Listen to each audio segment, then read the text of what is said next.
Hello everyone, welcome to AWS VPC Deep Dive session. My name is Krishna. Today we are going to see the concepts of AWS VPC in a detailed way. For this video, I am expecting or I am assuming the target audience of AWS beginners, developers, test engineers, or leader management engineers, the people who have zero infra knowledge engineers are the people who are aiming for AWS Solution Certified Associate exam. So if you are fall under any of these categories, if you are a completely AWS beginner and don't know anything about the AWS, and if you are a really, if your background is coming from a development background, or if you are coming from a test engineer background, or if you are coming from a leader management engineers, and if you have a zero knowledge on the infrastructure and how to maintain, and if you really want to become AWS certified solution architect, then this session is for you. I have kept all these points in my mind and I have designed this particular session to helpful to you. In this session, we are going to discuss about both theoretical and practical session of the basic AWS VPC fundamental concepts, and I also would like to show the example session, the practical session. Okay, so in this video, we are going to create the custom VPC. We are going to create the custom private and public subnets. We are going to create the custom internet gateway. We are going to create the custom route tables. We are going to create the custom security groups. And we will cover both theory and practical session, and more technical points are definitely guaranteed. So what are these custom VPCs? Why I am emphasizing everything custom, custom, custom? Why custom VPCs? Why custom private? Why custom internet gateways, etc.? I will emphasize now. Before that, to understand what are these custom and default, you should have an idea about what is really a VPC is, what is a private subnet, what is a public subnet, what are the advantages of the subnets, what are the route tables, what are the security groups. These are very fundamental concepts that each and everybody should have in order to understand VPC thoroughly. So first of all, I will explain you in 10 minutes. I will take 10 minutes time to explain each and everything in a theoretical manner so that you will get an idea.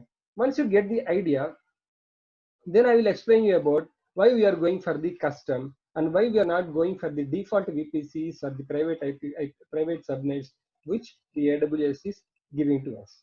Okay, so first let's focus on the basic fundamental terms or the keywords for the VPC. Right. So I strongly believe that we should have a strong theoretical and knowledge in order to understand the practical stuff very thoroughly. Because once you have all these theoretical stuff or the good knowledge about all these basic fundamentals, then it is damn easy to create the practical session. It is very easy to create all this stuff into the real examples manner. Okay, let's focus on first of all what is VPC. A VPC is nothing but virtual private cloud.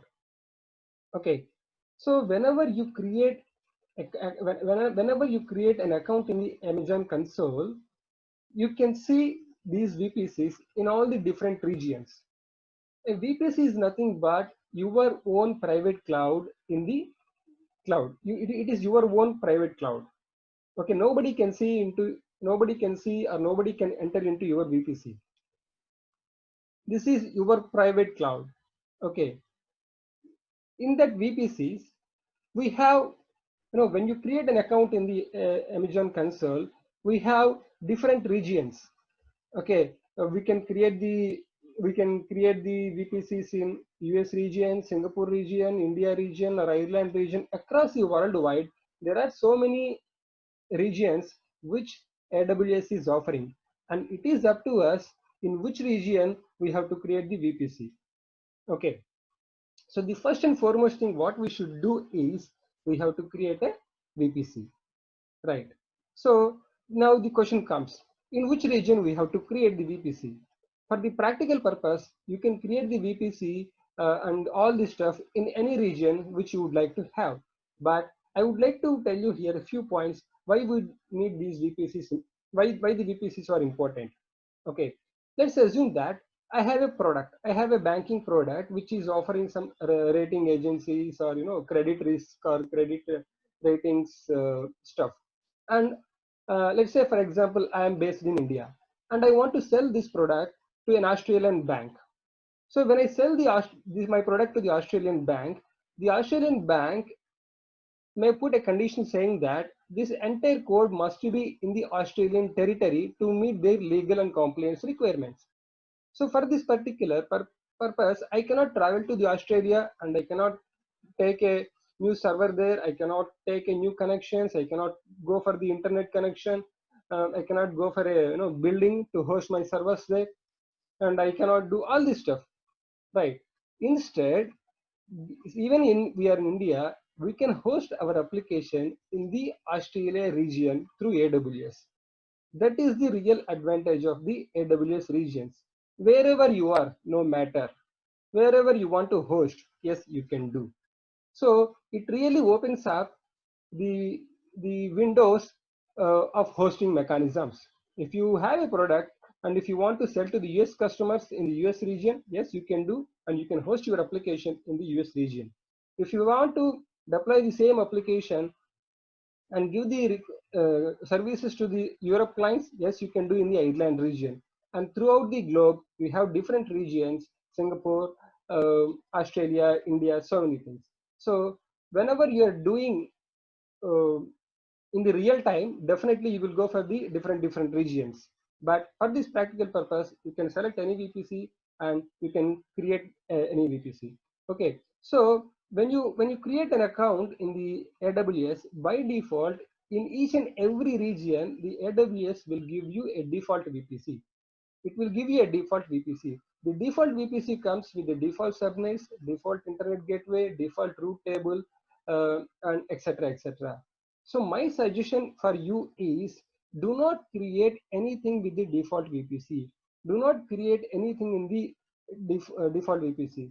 The reason is, if you create anything in the default VPC, you will not come to know, or you will not get to know how these entire things work together. Okay, because default VPC already configured with the internet gateway. Default VPC already we have the default subnets. In the default VPC, we already have the route table. So you don't have any chance to learn, or you don't have any chance to understand what are these all, and how these things play an important role in designing your VPC. That's why in this example, I'm going to teach you about, or I'm going to fully explain about the custom VPC. I am not at all touching the default VPCs. Okay, so that is the VPC. Next, subnets. So once we create the VPCs in a particular region, then we have to create the subnet. A subnet is nothing but a group of IPs. A group of IPs. So we can create different subnets in a VPC. Okay. So whenever we are creating a subnet in a VPC, it will, depending upon the CADR block, it will give a list of IPs, so that we can create those many EC2 instances in the subnet. Okay. In the subnets, there are two types of the subnets. One is private subnet, another one is public subnet. When we should use the private subnet, when we should use the public subnet. What is the private subnet and what is the public subnet? Okay. Any subnet which is having attached an internet gateway in the route table, that is a public subnet. Any subnet which is having attached an internet gateway in the route table configurations, that is a public subnet. For a public subnet, we will get the internet. For a public subnet, we will get the internet, meaning all the resources of a particular subnet can be accessed directly through the internet. Whereas, what is a private subnet means? If any subnet is not having attached the internet gateway in the route table, that is a private subnet. Okay, so when we should go for the private subnet and when we should go for the public subnet? and what kind of resources we have to keep in the private and public subnets, right? So always keep any resources which will be exposed to the outside world or which will be exposed to the internet in the public subnets, because public subnets will be having the internet connection and they will be accessed by the different users across the world through the web channels, and so that the request will be served. But whereas the resources which do not require any internet connections, maybe your database servers, or maybe some any critical important servers, always keep them in the private subnet. Always create those instances in the private subnet, so that those private subnet resources will never be accessed directly from the internet. We're going to see all this stuff in today's session. Okay, I will explain you in a more detailed way there. Next, what is an internet gateway? An internet gateway is nothing but an internet connection to your VPC. Okay, let's say for example, I will give an example. Okay, a VPC is nothing but your mobile phone. A VPC is nothing but your mobile phone. Why? Because your mobile phone is your virtual private cloud. Your mobile phone is your virtual private cloud, which is having all your necessary data, right? So if you have a phone and if you don't have internet connection, what will happen? Can you access anything outside the wall? No, right? So that's why your phone requires an internet connection. In the same way, your VPC also requires an internet connections to be in communicated with the outside world. A VPC without an internet gateway cannot be communicated with the outside world, right? So always think of like this: your mobile phone is a VPC wherein you are having different subnets or different applications of your data, and it will have an internet connection. In the same way, the VPCs also should have an internet gateway. Okay, next, route tables. So what are the route tables? A route tables are the configurations which will decide what kind of request or what kind of traffic should go to the subnets. Okay, it is the route tables that will decide what kind of request or what kind of traffic should go to the subnets. Okay, so in the route table, if you configure an internet gateway, okay, and if you configure that route table with some subnets, then all those resources in that particular subnets can have the internet connection. Okay, in the same way, if you have any route table and if you don't have any internet gateway attached to the route table, and all the subnets in that particular route table will never be accessed, will never access any internet connection, right? Next, security groups. What is a security group? See, in the AWS design, right, we have to first of all understand all these terms and keywords in a theoretical manner, and then only we can really understand or conceptualize all this stuff in the real-time practical scenarios, right? So what is a security group? A security group is nothing but like a virtual firewall to your instance. Security groups works at the instance level. Okay, so a security group is nothing but it will be having some inbound and outbound rules, right? The way how we have the firewall rules in the machines. And depending upon those inbound rules, the traffic will be redirected to the instance. Depending upon the outbound rules of that particular security group, the traffic will be outbounded from that particular instance, right? So we will have these inbound rules and outbound rules with the security group. And depending upon the inbound rules and outbound rules of a security group, the request will be coming into an instance and the request will be going from the instance. Okay. So if you think about like this, okay, the route tables will decide what traffic will go to the subnets, and the security groups will decide what traffic will go to the instances. Okay, and security groups also works at the VPC level. So meaning what, we can use the same security group for multiple instances. So this is all the basic stuff, right? Now I'm going to create all this stuff here, so that you'll also get the full understanding about this stuff. So I can guarantee you that please try to spend some 5 or 10 minutes on this particular example. This particular example is so beautiful, and you can create all the custom VPC, subnets, internet gateways, everything on yourself. And also, this example I have decided in my mind, uh, it also will be useful for the next session, wherein I'm going to discuss about the network load balancer. In the network load balancer, I will keep my instances in the different subnets. Okay, so the same illustration or the same example of this one will be or can be used for the next session as well. Okay, so try to understand what is this diagram. The entire stuff now we are going to see in the practical session now. Understanding this diagram is very, very important. Doing this example in the practical session is really very quick. It will hardly take 10 minutes.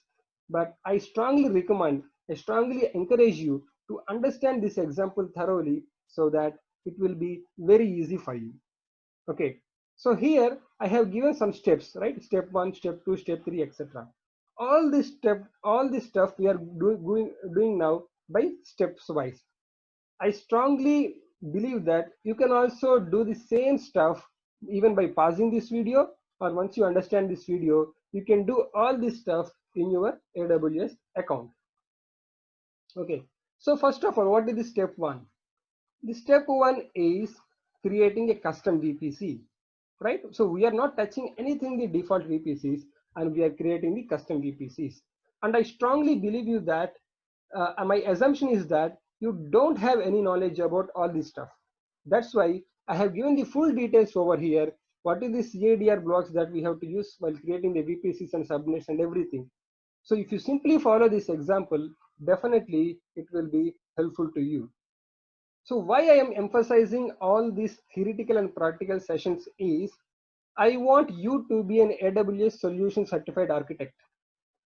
The reason is there are so many differences between a normal ops engineer and to an architect.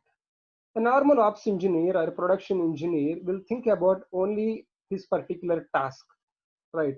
But being an AWS cloud architect, you have to think about the VPC design. You have to think about the database designs. I mean, the database subnet designs.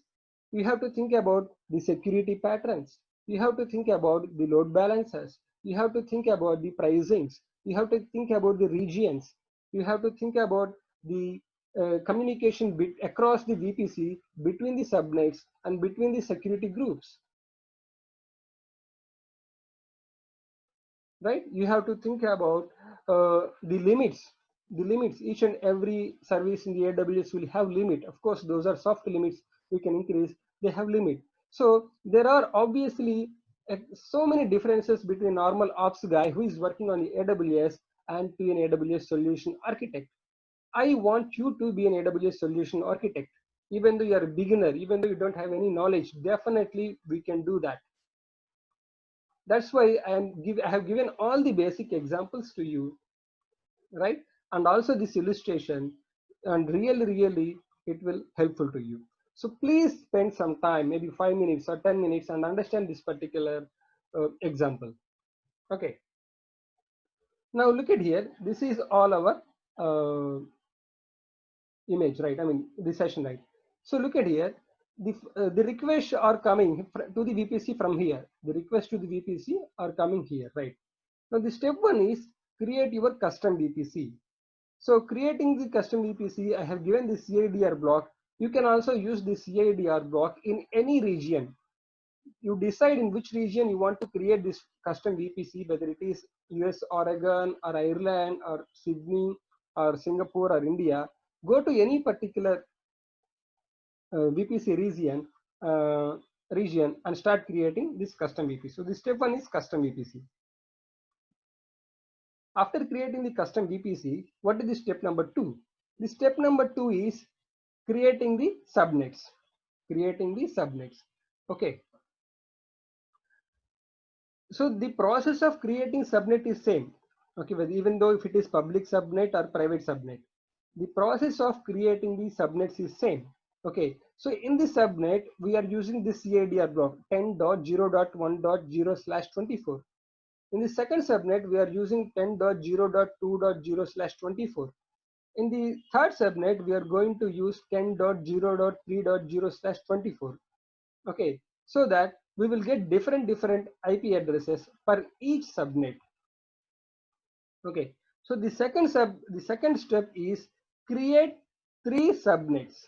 Create three subnets. The process of creating subnets is same, even though here I specify public subnet and private subnets over here. Okay, that is step number 2. Step number 3 is create an internet gateway and attach to VPC. Create an internet gateway and attach to VPC. What is the advantage of internet gateway? Because once you create the internet gateway, the request can come from outside world through internet and hit your VPC and also go inside your root tables. If there is no internet gateway, the request may hit your VPC, but they will never be in a position to enter your VPC. So once the request hit the VPC, because of this internet gateway, the request also will come inside it. And after that, the request will go to the root table, right? So the step number 3 is create an internet gateway and attach to VPC. You can attach only in one internet gateway per VPC. Okay. And the step number 4 is root tables. Okay. So we have already discussed what are the root tables. It is the root tables. I mean, root tables will have some configurations and it will decide what kind of request should go to the subnets. Okay, you can think of it is another layer on the subnets. Okay, so here I have in the step 4, right? We are creating two root tables: public root table, private root table. In fact, there is no concept of public root table and private root table. For the better understanding of you here, when I say public root table means that particular root table is attached to the internet gateway, so that the internet traffic goes to that particular root table. From there, it will go to the respected subnets, the associated subnets. Okay.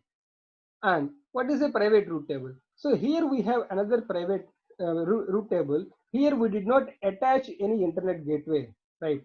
So that what will happen, no incoming request from the internet will come to this particular root table and thereby the subnets. Okay, so meaning once a request hit your VPC, a request to VPC, first of all it will come to your gateway. From the gateway, then it goes to the root table. From the root table, it goes to the subnet. From the subnet, it goes to your EC2 instance. So these are all the different layers actually, right? So allowing the traffic into VPC is one layer. Allowing the internet traffic at the root table into the subnets is another layer. Allowing the traffic into your EC2 instances is another layer. So there are three different layers are there. So this is very important for the security point of view. You can decide, you can create more rules, you can put more conditions, you can redirect more traffic to different subnets also. You can create as many as subnets as per your requirements, right? So in this step 4, we are going to see about create the root tables. And in the step 5, right, we are going to create the security groups. Okay, so one for the public subnet and one for the private subnet. So what is the important, so why we should have the security groups when we have already the subnets? Or why we should have the security groups when we already have the root table? Please understand that the root tables will decide what kind of request should go to into your subnet, but whereas the security groups will decide what kind of request or what kind of data should go into your instance and should go from your instance. Both inbound and outbound traffic of your EC2 instance is being controlled by the security group. Okay. And of course, these security groups works at the VPC level, since they works at the VPC level, you can share those security groups to different uh, to different EC2 instances as well. Okay, that is step number 5.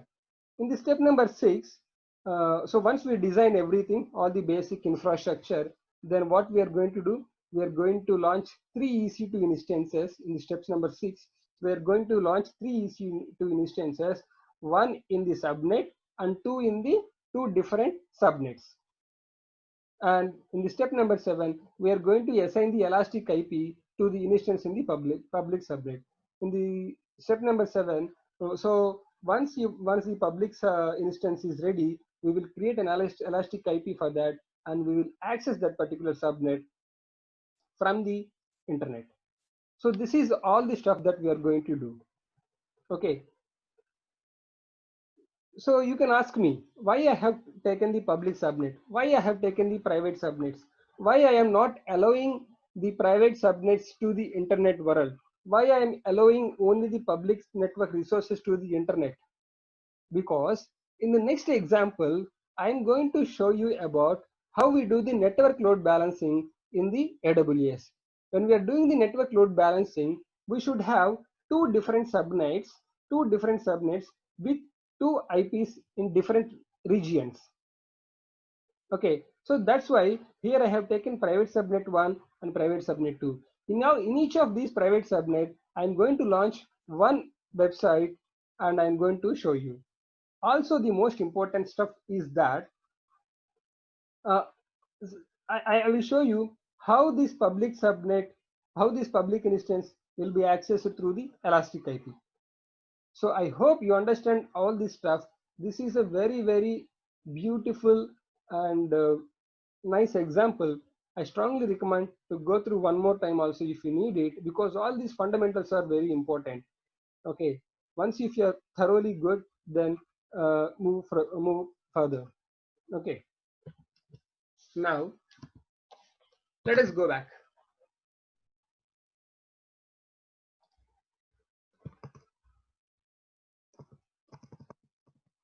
Okay, now let us go back.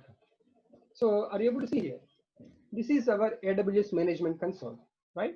So currently I am in the Singapore region. Similarly, we have so many regions. Look at here. We have so many regions: Virginia, Ohio, California, Oregon, Cape Town, South Africa, Hong Kong, Mumbai.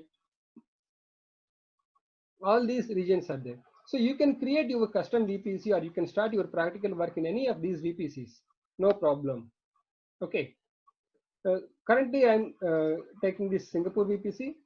Okay, Singapore region. Now go to the services, go to the VPC. So VPC is associated to the regions, but whereas the subnets are associated to the availability zones. In each and every region, we will have different subnets. In each and every region, we'll have different availability zones. So VPCs are associated to the regions, whereas your subnets are associated to the availability zones. Okay, now look at here. First of all, let's see what is that default VPC. I already told you that, right? Whenever we create an account in the AWS, in each and every region, it will give you by default one VPC. So look at here. This is the default VPC. We are having 3 default VPCs. We are having 3 subnets. We have one default route table. We have an internet gateway, and we have one network cackle as well. Okay. Now we are not going to touch anything the default one. Instead, what we are doing is we are creating our own VPC, the custom VPC, right? Okay. Now, how to create a custom VPC? Look at here. So this is create VPC is the right. So click on this create VPC. Okay. So here I am giving custom VPC. So this is my VPC name, and I have already given all these steps, in our diagram, right? So this is my CIDR block for the custom VPC 10.0.0.0/16, and here we are not allowing any IPv6 in CIDR blocks, so it is always the IPv4 data. And tenancy means where you want to create this VPC. Do you want to have it on the default shareable resources, or you want to have in the dedicated network? If you go for the dedicated, the billing will be much more. So for this example, I'm going for the default tenancy. So this is a very simple step. When you when you click on the create button, a new VPC, a brand new VPC will be created. So this VPC is nothing but your network, your cloud network in the AWS. This is your private cloud. Nobody can enter into in this VPC. You can do whatever in this VPC. Okay, I hope all these are very simple step and already given in the diagram. You simply follow that and click on the create VPC. Okay, now VPC is created. Okay, look at here. So this is what is the name of our VPC? Custom VPC. What is the name of our VPC? Custom VPC. Now, when you go there, when you go to again the dashboard, VPC dashboard. When you go to the VPC dashboard, see here. VPC is 2. 2 means what? One default VPC and the VPC that we have created. And the subnets 3 are already with the default one. We have not created the subnets and anything, right? So look at our diagram one more time. Okay. Step 1. Step 1 is completed now. Creating the custom VPC is completed. What is the step number 2? Creating the subnets. How many subnets we are going to create? We are going to create totally 3 subnets, and out of 3 subnets we are going to use one subnet for the public purpose, one subnet for the private purpose. The public subnet will be accessible to the outside world, and the private subnet we are not giving access to the outside world. Okay, it will be only within our VPC. Now the step number 2 is creating the subnets. Okay, now go to the subnet. Go to the subnet. It is also very easy. Okay, click on the create subnet. First of all, I am creating the public subnet. You simply follow our diagram. I have already given the CADR blocks also. 10.0.1.0/24. Select our custom VPC. Availability zone, I am selecting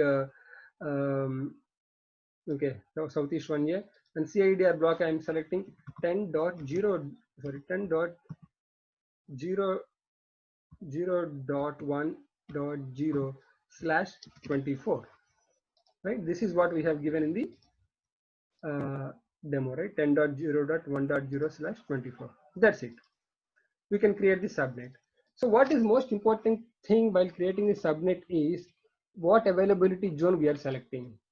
What availability zone we are selecting. So here availability zone is nothing but a place where we are hosting our subnet.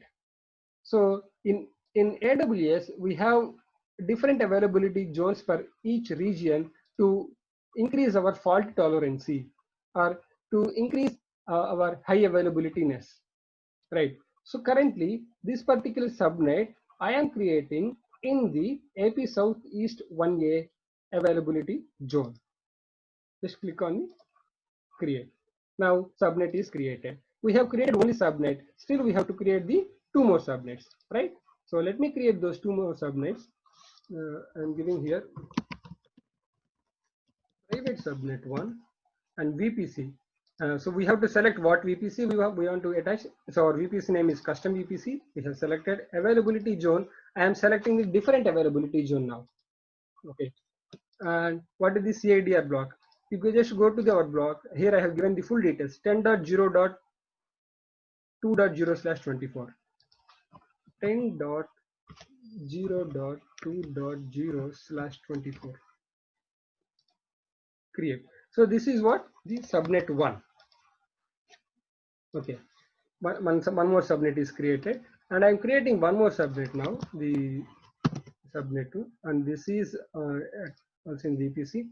And now attaching the the availability zone, I'm selecting the 1C, AP Southeast 1C, and the CIDR block is 10.0.3.0/24. Just create. That's it. So the step number 2 is completed. We have created 3 different subnets. We have created 3 different subnets. So that's why I'm telling you, even if you don't have any infrastructure knowledge, or even if you're coming from a pure development background, simply follow this diagram and the CADR blocks. You can create the custom VPC with proper CADR blocks. You can create the subnets with proper CADR blocks as well. Okay, so always remember that it is very important to select the proper availability zone while creating the subnet, so that we will get high tolerance, high fault tolerance, and also high availabilityness to our applications. Now, step number 2 is completed. Okay, so step number 2, we have completed creating the subnets. That's it. We have created simply normal 3 subnets. So we have not attached any internet gateway. So far, all those subnets are simply normal subnets. Those are not public subnets. Those are not private subnets. Those are normal subnets. Now, step number 3. What is the step number 3 here? Create an internet gateway and attach to VPC.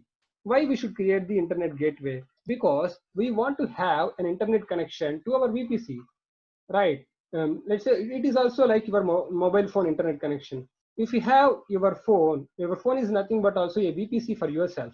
And if you don't have an internet connection to your VPC, how it will be, right? If there is no more internet connection to your phone, what will happen? You cannot communicate or you cannot get anything from the outside world, right? So that's why we are going to create an internet gateway for our VPC. Creating internet gateway is also very simple process. Okay, once we have created the internet gateway, we have to attach that particular internet gateway to one VPC. By default, each and every VPC will have only one internet gateway. The way how you have an internet connection. Your phone can at any time have only one internet connection, maybe AT&T, Syntel, or BHEL, or Airtel, or etc. Right. So similarly, create an internet gateway. And what is the name of this internet gateway that we are giving here is custom internet gateway, custom IGW. Everything what we are doing here is in a custom.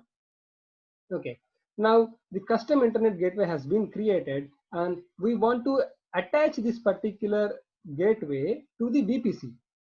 Okay, so look at here the state of this particular internet gateway. Currently it is detached. Currently it is detached, meaning this internet gateway is nothing but an internet connection or an internet cable to your VPC. If you attach this particular internet cable to VPC, then internet comes into your VPC. If you don't have this one, that's all. You don't have the internet connection to your VPC. Okay, now I'm attaching this to VPC. Which VPC I'm attaching? I am attaching to our custom VPC. We are not touching anything, the default VPC. So now step 3 is also completed. Now step 3 is also completed. So step 1, we have created the custom VPC successfully. Step 2, we have created 3 default subnets successfully. Step 3, we have created the internet gateway and attached to the VPC. Step 4, route tables. Step 4, route tables. So we have to create how many route tables here? 2 route tables. We have to create how many route tables? 2 route tables. After creating the 2 route tables, for one route table, we will attach an internet gateway so that route table will become public. Okay, now let's create how to create the route tables. Go to the route tables, create route table. What is the name? Public route table. I am creating a route table with the public. Why? Because I want to attach an internet gateway to this route table and I want to give internet connection to the subnets which are associated for this route table. Select VPC. Okay, now one route table is created. Similarly, I am also creating another route table. Similarly, I am also creating another route table for the private route table. Custom VPC. We have to route tables works at the VPC level. Security groups works at the VPC level, right? Okay. Now that's fine. So how many route tables we have? We have 2 route tables, right? Okay. So in the public route table, let's go back to the diagram. Okay. Now here we have created these 2 route tables. Now what we are doing is, look at this green color arrow mark. Look at this green color arrow mark. We are attaching an internet gateway to the route table now. So once you keep this connection to the root table, the internet will be coming to your root table. Okay, let's first attach this internet gateway to our root table. To which root table we have to associate the internet gateway? To the public root table, right? So just to go to roots,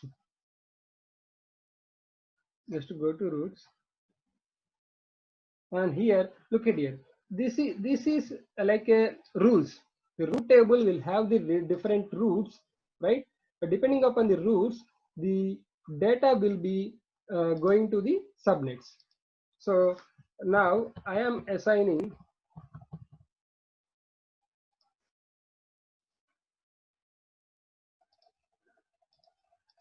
Okay, so 0.0.0.0 means the source is from anywhere, like it's from global. Okay, it is public. We are opening the world. We are opening the VPC to the outside world. 0.0.0.0 means each and every IP. And here we have given the IGW. IGW is nothing but the internet gateway and save routes. So now what we have done here is, for our public root table, we have attached internet gateway. Okay, okay. Now go back to this our diagram. Now this part is completed. Okay, which part is completed? The link between the internet gateway and the public root table. Now we should also associate the public subnet with the public root table. We should also associate the public subnet with the public root table, right? Then only the internet goes to the subnet. Now subnet associations. If you look at here, right, in the subnet associations, it will display, I mean, the root table will display all the subnets which are available in your VPC here. The root table, in the root table, it will display all the subnets which are available in your VPC over here. Out of here, now we have to decide, or we have to do subnet mapping, subnet association. Okay, now we have one public subnet and two private subnets. Out of them, I am selecting this public subnet here. Why I am selecting this this public subnet to the root table, this public root table? Because we want to allow the traffic. We want to give the internet connection to these resources of the subnet. That's why we have given, we have selected this public subnet over here. And whenever you select this public subnet here, it will display the remaining pending subnets over here. Okay, so what we should do, go back to the root tables again, Now select the private root table, and for the private root table, click on edit subnet associations and attach the private subnets here. Attach the private subnets here. Look at here, there is a main root table. So whenever you create a VPC, main root table will be there. If you don't attach your subnet to any of the root table, your subnet will be attached to the main root table. Okay. Now, since this is a private root table, I am selecting our two private subnets over here. That's it. Now, look at here. So we have created the public root table. We have given the connection of the internet gateway, and we have also done the subnet mapping. Now step number 4 is also completed. In the step number 4, we have created the public root table, right?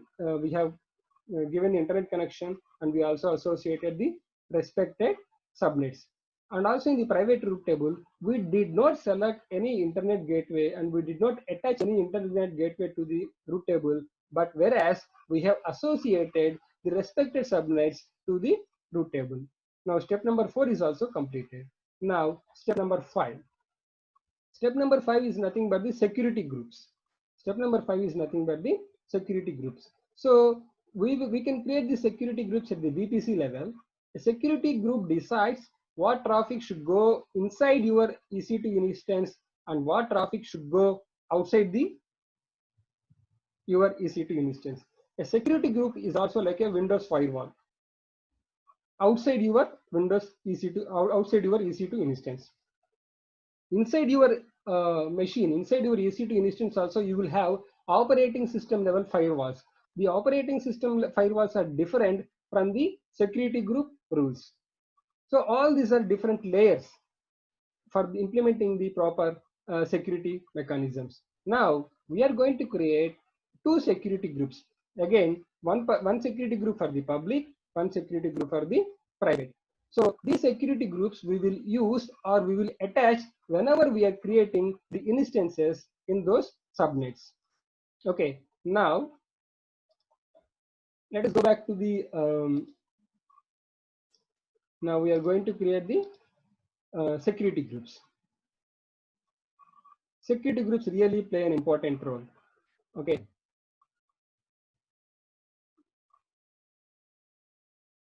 So go to the EC2 service and you can see the security groups over there.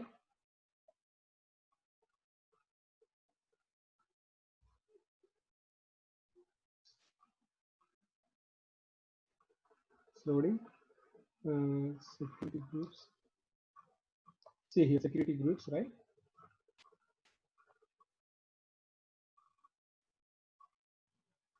Okay. Click on the security groups.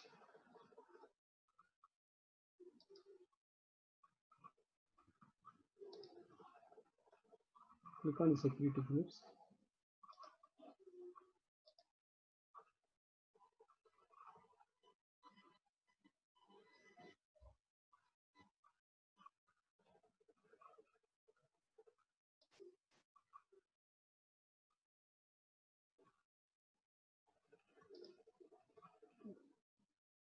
So in real time, we have different rules for the subnets, and we will have different rules for the security groups also.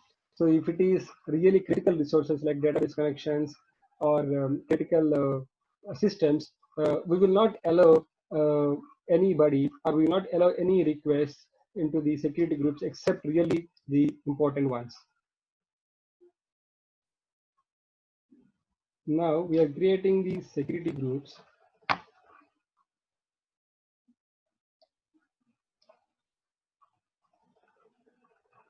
Click on the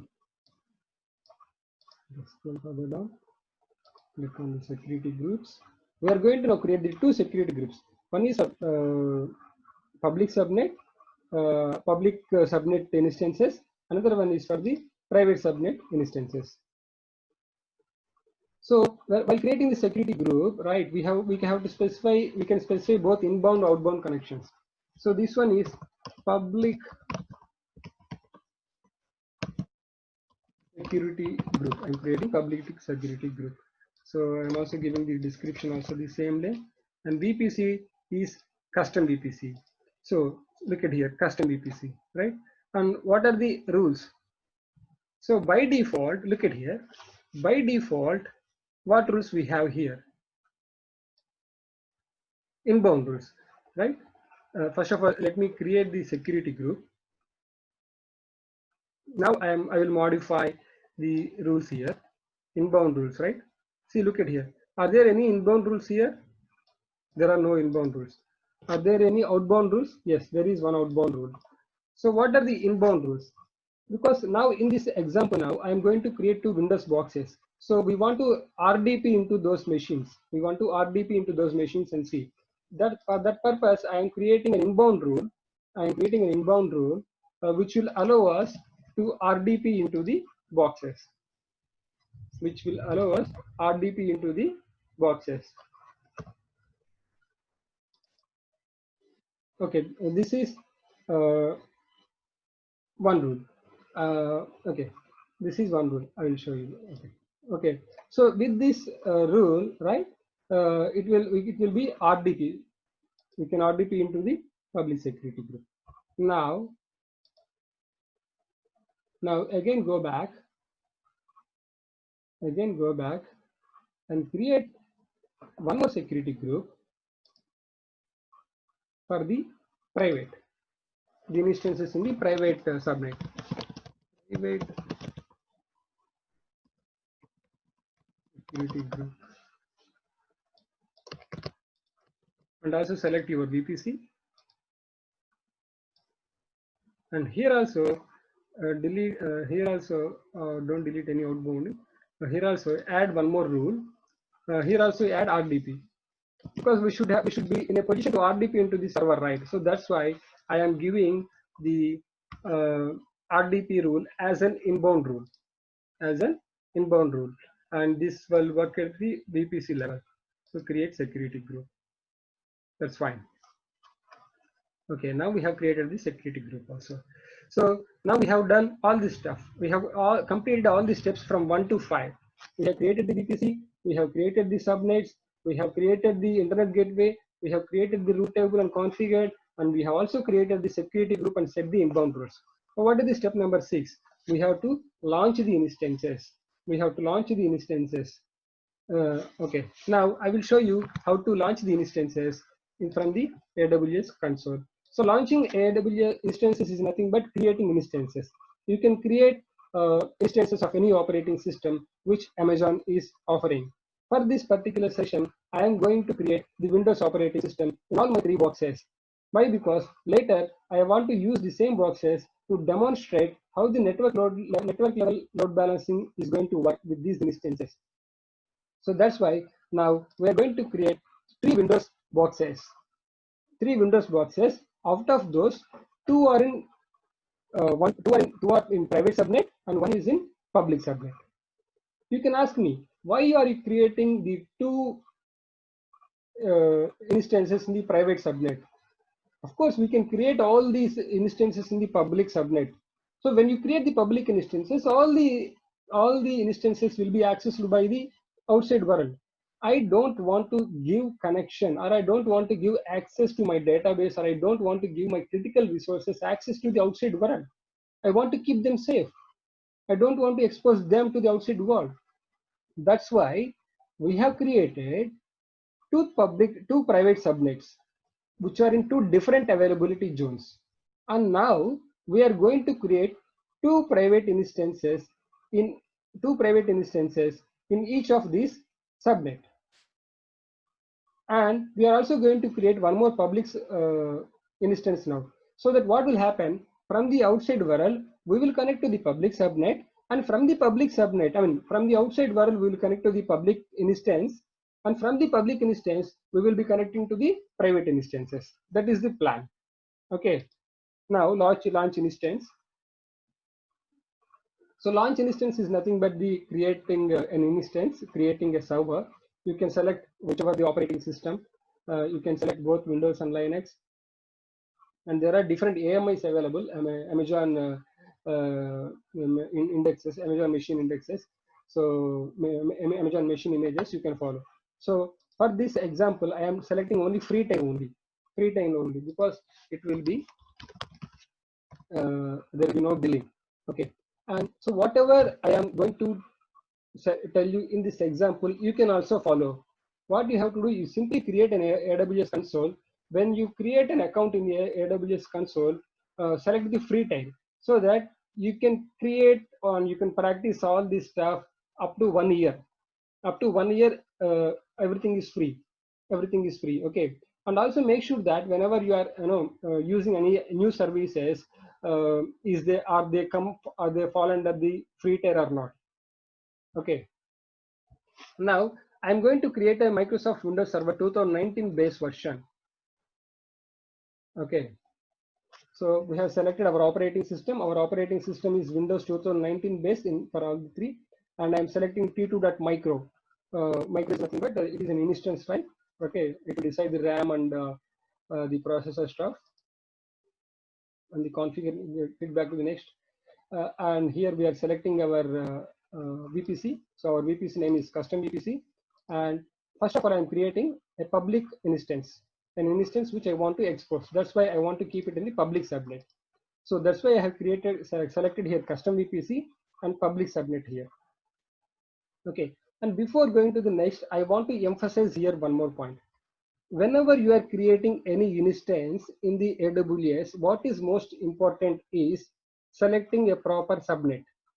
Why? Because let's say, for example, you create an instance with a with a different instance type, maybe t2.micro or t3.micro. After creating instance also you can change that. And also if you create a different security group also, no problem, because after creating an instance also you can change the security group. So changing the security group or changing the instance type for your instance is damn easy and very easy, but changing the subnet is not that easy. And that too, whenever you are trying to do the load balancing mechanism, whenever you are trying to achieve the high fault tolerance, whenever you are trying to get the high availability index for your application, it is very important for you to keep your instances in different subnets which are in different availability zones. Because this is very important, because in my real time in my company, right, I have created uh, when I'm creating two instances for my load balancer, what I have done by mistake, I have created those two instances in the same subnet. So I cannot use those two instances in the same subnet for the load balancing mechanism. Then what I have done, I have deleted them again and I have starting from the beginning. That's why whenever you are creating any AWS instance, what is most important is your subnet. Your subnet. Okay. Now we have selected the public subnet and we are proceeding further. You are not required to select any other parameters. All those are default. And the storage also by default they will give 30 GB. So this is also fine. And tags, we can give tags here. This is name. So this is public web server, right? I'm giving public web server. Configure security group. So we have already created our security group in the step number 5, right? So this is public security group. See why we are see, while creating an AWS instance, we are selecting or we are attaching a particular security group as well. This will help us to log in or to RDP into that particular machine. So review and launch. Okay. When you are launching an EC2 instance, each and every time, it will ask to choose a key value pair. It will ask to choose a key value pair if you already have it, or it will ask you to create one if you don't have it. So always select create a new key pair if you are doing the first time in the region. Now we are creating a new key pair, right? So what I'm giving my key pair name is exclusive PowerShell hyphen sing root. This is a root account, so hyphen root Singapore. This is my key pair name. So I want to tell you one more point also. Now we are creating in the Singapore region, right? So that's why it is asking you to create a key pair in the Singapore region. Later, if you want to create an Oregon region or Ireland region or India region, again it will ask you. So selecting or creating this key value pair is region basis. Now we are creating in the Singapore. Later, if you connect to the Omaha, if you connect to the Oregon, and if you want to create an instance there, definitely again you have to create a new key pair there. Okay, so these key pairs are region specific. Now, and it should be saved. Very carefully. Okay, so each and every time once an instance is created, we have to give this particular private key to the AWS console. Then only we will get the password in order to log into that box. So download key pair. So okay, now I have downloaded this key pair. I have already have some other instances in other regions like India region and US region as well. So this is my Singapore key pair. So let me save it in a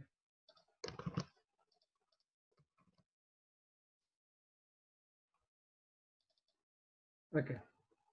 This key pair we will use in order to get the password for our machines. Okay, now launch instance. Okay, now this will launch our private public instance. Now let me launch the other two instances as well. See, uh, all these things are very easy, and if you spend some time and if you understand that diagram, it will be more easy for you. It will uh, it will be very easy, because I have seen many YouTube videos where people are directly creating a network load NLB with the elastic APs. So what they are doing is they are giving directly the public IPs to the instances, and they are creating an NLB, network load level balance. But I don't want to do that. I want to keep my critical resources behind the internet connections. Right now, one the public instance is being created now. Now we will create two more instances now.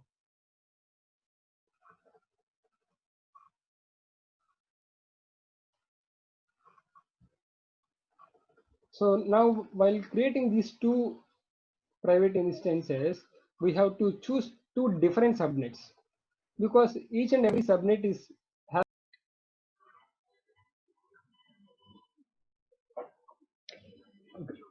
Hello everyone. Just now we have created the public instance, right? So similarly, we have to create two more private instances, and then we can check the functionality of this diagram. So if you see, just now we have created the public instance, and we are going to attach an elastic IP to our public instance, so that we can access that particular instance from the outside world. Why? Because since we have already attached an internet gateway to the subnet, but the other two private subnets, we cannot access them from the outside world, but we are going to access these two private instances from the public instance. So obviously the public instance can access the private instances, but the private instances cannot be directly accessed from the internet network. So we have already just now seen the how to create the public instance. So I have just now created the other two private instances. So the creation of the private instances is same. So we have to first of all select the operating system, then we have to select the instance type, right? We have already seen the free type, Windows. You select your operating system, you select the instance type, and this is the most important thing that I am specifying again and again. Whenever you are selecting or whenever you are creating an instance, what is most important is selecting the proper subnet, because once we create the instance, it is very difficult to change the subnet. But whereas once you create the instance, you can change the instance type later, you can change the security group also later. There is no issue. So again and again I'm specifying, and uh, I mean, select different subnets for the private subnet, so that we will get high tolerance, high fault tolerance, and also the high availability for our applications. So we will get 30 GB default, and we can give name. uh, yeah, so while creating the private subnet, always select the private security groups which we have already set it up. Okay, in that way we can proceed and create the two private instances, and then we will create an elastic IP, and we have attached that elastic IP to our public server. Now let us see whether how to log in to the public server. So how to log into the server which is there in the public subnet, because we have just now assigned the elastic IP to our instance, so that with the help of this elastic IP from outside we can able to log in into our server. See, it is asking for username and password. So what username and password we have to enter when it is asking? So we have to get the password from the Windows machine. So right click on your server instance. So this is Singapore, right? So we have to decrypt the instance, then it will give us the username and password. So copy paste, we have to use these credentials. This is my public IP 62, and this is username, and this is my password. See, look at here. This is our public instance. Since the public instance is already there in the subnet, we are able to directly log in. Now I will show you I will try showing you connecting the instances which are there in the private subnet. Okay, so look at here. We have two instances in the private subnet, right? And these two instances having private IPs. these two instances having private IPs. If we cannot able to connect to any VPCs, we cannot able to connect to any AWS EC2 instance with the private IPs from outside the internet, from outside the VPC. Okay, if there are any private IPs, if there are any private instances, we can connect to them with the private IPs only within the VPC. See, we are not able to connect with the private IPs. I also would like to show one more point here. We have the public instance, right? The public instance is having both the elastic IP and also the private IP. But even though it is having the private IP and public IP, we cannot able to connect to the our public instance with the private IP. We should compulsory use the elastic IP, which is nothing but the public IP. Okay, so using a private IP is not an option when you are connecting from outside the VPC. Look at here.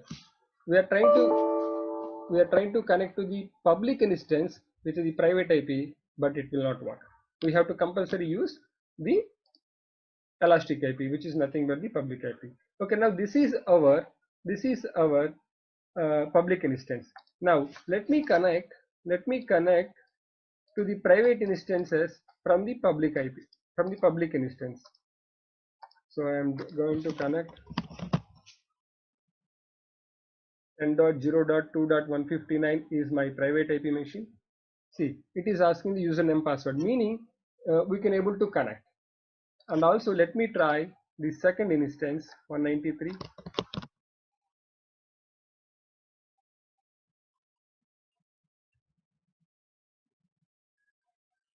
See, it is asking the username and password. When it is asking the username and password means we are good.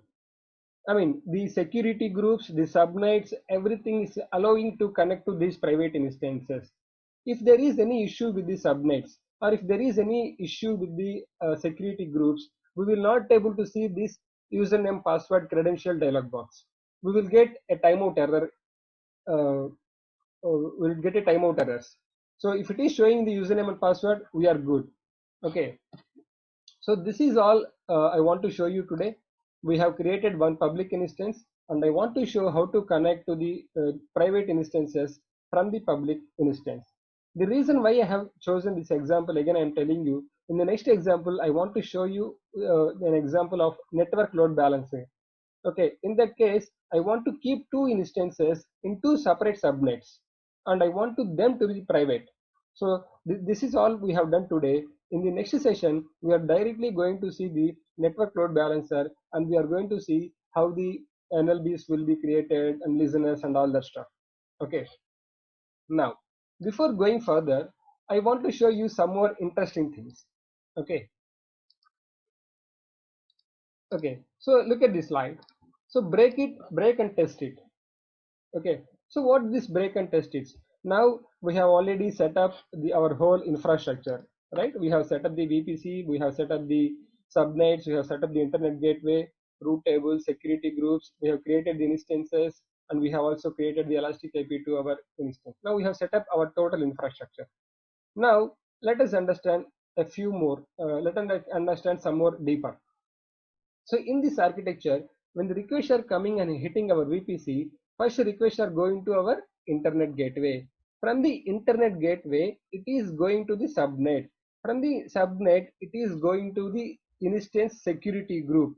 From the instance security group, it is going into the instance, right? So this is the flow of control from outside world to into your box. Now let us break it and test it. Let us break it and test it so that you will get more fun and you will get to know more points how the different concepts or how the different things will work. Now, so first of all, we are going to break the internet gateway and check the connectivity. And next, we are going to delete the inbound rule for a security group and check the connectivity. And we are going to delete an outbound rule and check the connectivity, how the system works. Okay, so can you tell me what will happen if you break this internet gateway here? Look at here. We have already attached an internet gateway connection from internet gateway to our root table, right? What will happen if we break this internet gateway? Now let's see that point. We have already connected. I am just signing off. I am disconnecting our EC2 instance. Now go to our AWS console. Right. Now go to root tables. Go to VPC.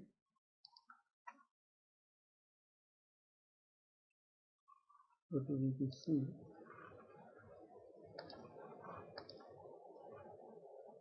Root tables. Right.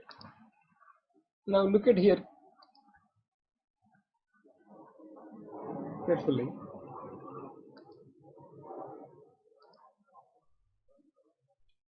Okay. Now look at here. This is our public instance, right? Now I am trying to show you. See, when I am trying to connect, when I'm trying to RDP into the box, right? It is asking the username and password, right? It is asking this administrator and password window. So meaning what? The VPC or the internet gateway is allowing the outside world traffic, right? Now let's go to our root table. Now let's go to our root table. What is our root table? This is our public root table, right? Now let's go to our roots and let's break this internet gateway. Let's break this internet gateway. Meaning what? Let's remove this one and save it, right? So what did we do now? We have breaked this connection of connecting from internet gateway to our root table. So now even if you try to hit the VPC, the request will go to only up to internet gateway, but it will never go to our public root table, and we are never able to connect to our servers. Now let us connect the same IP again and see. Look at here. It is still going, but it will never connect. The reason is, we have just now disconnected the internet gateway from the root table. We are not able to connect, right? So this kind of examples we should do more. When we do this kind of examples more, we will get more confidence, and we will get to know how the different concepts or how the different things are going to work. All that stuff are very important for a solution architect. If you want to be a normal engineer, you may not need to do all these break it and test it, break it and test it stuff, or all this stuff. Okay, but if you want to become a solution architect, I strongly encourage you to do all this kind of stuff so that you will get to know more points. Now I'm again attaching the internet gateway to my root table. Right now we have attached the root table, meaning what? We have established again the internet connection. Now let us check one more time whether are we able to connect our machine or not. Look at here. It is asking the username and password. So that is the importance of the internet gateway. If there is no internet gateway, we are not able to connect to our VPC. We are not able to talk anything with the subnets or the instances, anything. So this is the first one. Now go back to our PPT. We have already done the first one. Now delete inbound rule and check the connectivity. Delete inbound rule and check the connectivity. So what is this? So we have the security groups, right? In the security group, we will have inbound rules and outbound rules. What will happen if you delete an inbound rule for your public instance? Because to communicate with your EC2 public instance, right? We should pass all these layers. First of all, you should hit your VPC, and then you should go through your internet gateway, then you should go through your root table, then you should go through your public subnet, then you should go through the security group, and in the security group, if the inbound rule allows, then only you will enter into your EC2 instance. If the inbound rule does not allow you to enter into the EC2 instance, there is no way to enter into EC2 instance. Now let us break that inbound rule of your security group and see whether you are able to connect or not. Okay, before that, I'm checking now, I'm showing now we are able to connect, right? It is asking the username and password. Now let's break that inbound rule for your public subnet and see. Sorry, public security group and see. Go to the security groups, go to your public security group, go to the inbound rules and understand what are the inbound rules, how they are working. Now go to the public security group, inbound rules. Here we have two inbound rules, right? One inbound rule is allowing the traffic from everywhere, meaning all the outside world. The another rule is only allowing the RDP only within the VPC. Now let us delete this particular rule, all traffic rule, right, of an inbound rule. Save it.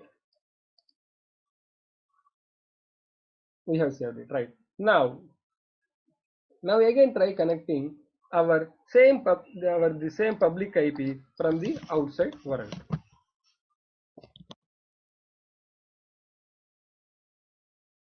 Look at here. What is happening here now? We are not able to connect our public instance. What happened? Because the security group's inbound rule is stopping you now. Previously, what did it stop? Previously, the internet connection was stopped when we break the internet gateway. Now, the inbound rule of your security group is stopping. So, in this way, it's all a layered process. It's a good thing for all the security mechanisms, right? Once you pass the internet gateway, once you pass the route tables, once you pass the public subnets, once you pass your security group's inbound rule, then only you will go and touch anything in the EC2 instance. Now, inbound rule is stopping. So all these stuffs are very important while troubleshooting purpose. When you have a larger complex AWS architectures or AWS systems, it is very, very important to understand how the data is flowing within the subnets and between the security groups and everything. That's why I'm emphasizing, if you really want to be AWS solution architect, first of all, focus on the fundamentals. If you have a good fundamentals, then the picture is very clear to you. You will have a good grip on the subject, and it will be damn easy to crack any exam. Right now, let me again add that security group's inbound rule, which will allow all traffic,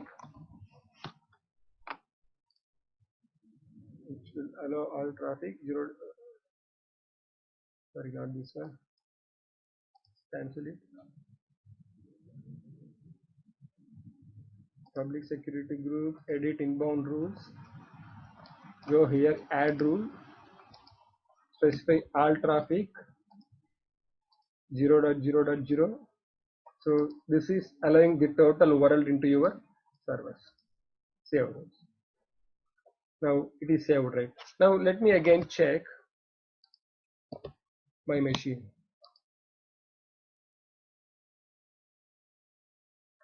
See, now it is asking the username and password, meaning what?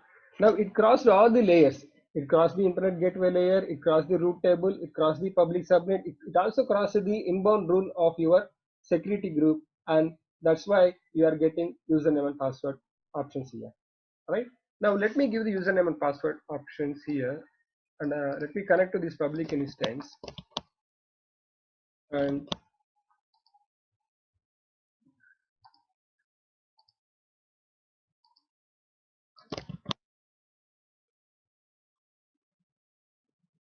okay, fine. Now we have connected to our public instance. Now I want to connect to the private instance from the public IP. Okay, so let me get the password also.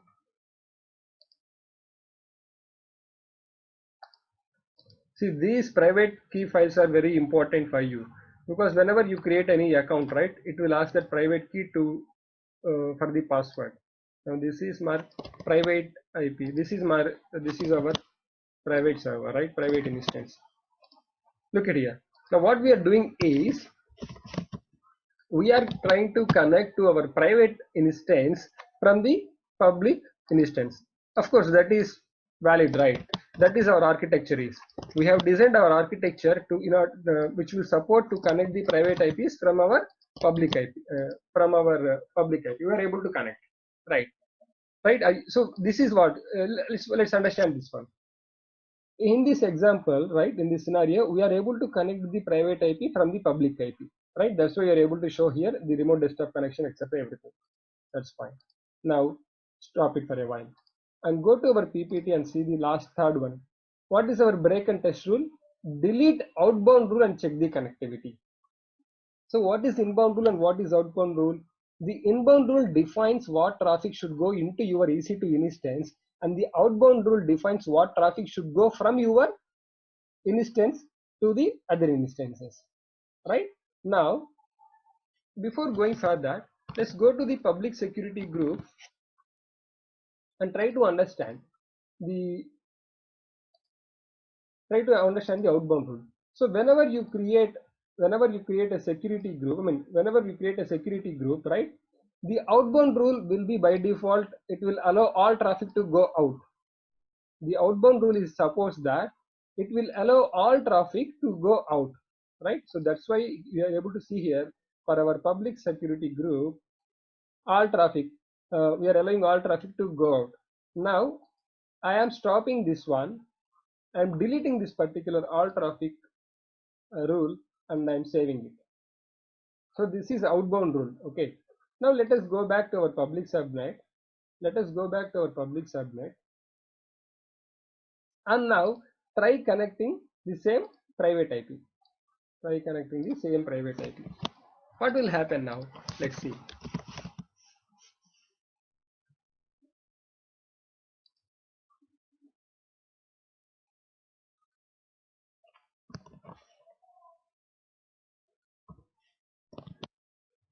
Look at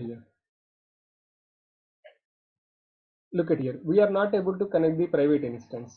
Why we are not able to connect the private instance? Before deleting the outbound rule of our security group, we are able to connect. But when we deleted the outbound rule of our public, when we deleted the outbound rule of our security group, we are not able to connect.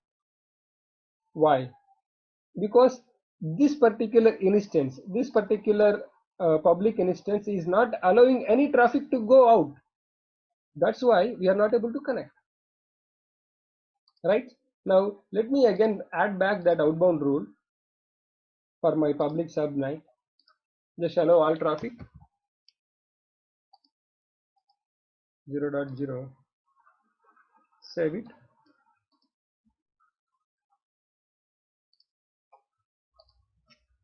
See, you are able to connect. Right? So these are all very interesting stuff. Right? So I strongly encourage you, try to learn any concept in the AWS like this. Do some trials. Okay. Do some trial and error method so that you will get more clarity and you will get more points as well. So really I feel very happy by showing all these examples because nobody do like this, right? What will happen if you break the internet connection? What will happen if you delete the inbound rule? What will happen if you delete the outbound rule? This is the way one should learn any course in any way, in the online or any way, right? Okay, now we have almost completed the today's session. Let's recap what you understand today. Okay, so what is private subnet and public subnet? If we attach the internet gateway to any route table, and if that route table is having any associated subnets, those subnets are called public subnets. If any route table is not having attached the internet gateway, and if it is attached to any subnets, those subnets are called private subnets. What is private IP versus elastic IP? A private IP is nothing but a default IP that the Amazon gives you whenever you create an instance. With the private IP, you can able to communicate only within the VPC, right? The private IPs cannot be accessed directly from outside world. But whereas elastic IP is nothing but a public IP. Okay, elastic IP is nothing but a public IP, and we can use this elastic IP to connect to our resources in the VPC from outside world. Next, what is inbound rule versus outbound rule? Inbound rules define for your security group to what kind of data should be allowed into the EC2 instance. These inbound rules and outbound rules are like a virtual firewalls outside your machine. Other than this inbound rule and outbound rule, you also have your operating system level Windows firewall. The outbound rule defines what kind of data or what kind of traffic should go from your EC2 machine to the other EC2 machine. If you delete all the outbound rules of a security group, then you cannot connect to any other box from that particular box. Next, what is root table versus security group? Root table defines what kind of data should be transferred or should be routed to the subnets, whereas security group defines what kind of data should be redirected or transferred to your EC2 instances. What is subnet versus security group? A subnet is nothing but a group of IPs where you can have multiple EC2 instances or multiple resources. What is security group? A security group is a pair of inbound and outbound rules which will attach to multiple EC2 instances within a subnet array across the subnets as well. Right? So I hope all this session is informative information to you, and I have given given this session keeping in mind that you are all completely new to the AWS and you don't have any knowledge on the AWS fundamentals on your coming from a development background, etc. So if you do this practice, definitely you will get a good confidence, and I strongly encourage you to create an AWS console account and do all this practice. Okay, so this is all about AWS VPC deep dive. We will meet in the next session with the another topic. Thank you so much.